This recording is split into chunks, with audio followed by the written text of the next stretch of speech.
Hi everyone, it's James. Today I'm going to share more flashcards with you. In front of me are the flashcards. You'll be teaching questions and answers and using the question, where?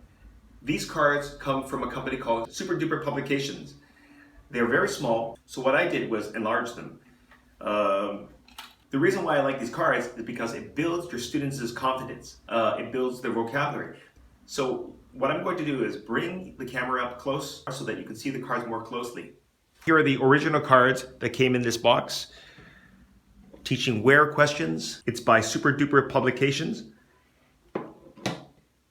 And here are the enlarged cards. And yes, it was time consuming, but it had to be done. So I'm going to go over the cards with you. Where does a whale live? In the ocean. Where do clowns perform? In a circus. Where does wood come from? Trees. Where do you wear socks? On your feet. Where do you buy food? At the store. Where do bats live? In a cave. Where can you see lots of animals? At the zoo. Where does a bird lay eggs? In a nest. Where do you wear mittens? On your hands. Where do you put toothpaste? On your toothbrush. Where do you wear a hat? On your head. Where's your nose? On your face. Where do a king and queen live? In a castle. Where do you find a cactus? In the desert. Where do you keep your pillow? On your bed. Where are seeds planted?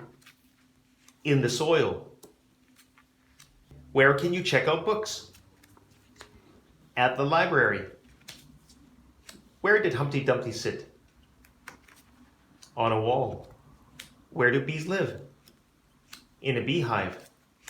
Where do you keep butter so it won't melt?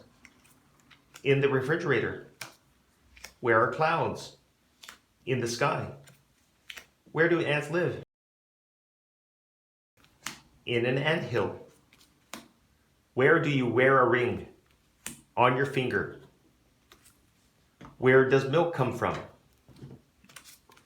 A cow. Where do you learn to read and write? At school.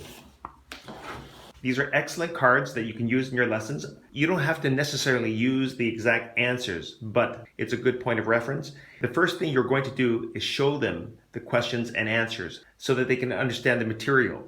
After that, for the first couple of times, you can show them the questions and answers. Allow them to read the questions and answers if they can.